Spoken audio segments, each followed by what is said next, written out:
Correlation. Introduction and types of relationship. Introduction. Correlation is a device used to measure the relationship between two variables statistically. If a change in a variable results in a change in other variable, such variables are known as to be correlated.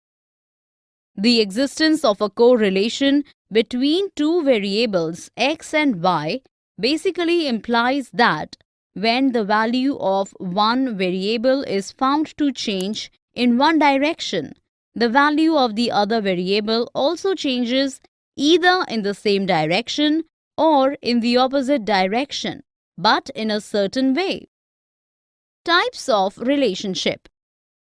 There are two types of correlation, namely positive or direct correlation and negative or indirect correlation.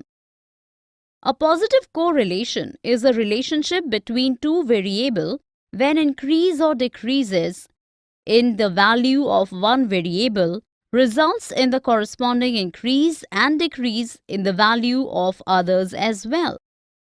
The correlation between income and expenditure is direct, as the increase or decrease in income will directly impact the expenditure. Negative correlation. A negative correlation is a situation where an increase in the value of one variable results in a decrease in the value of the other or vice versa. The relationship between speed and distance is negative. As speed increases, the distance decreases or vice versa. Hence, we can say that when the change in variables takes place in same direction, it is called a direct or positive correlation. And when the change in the variable takes place in opposite direction, it is called negative or indirect correlation.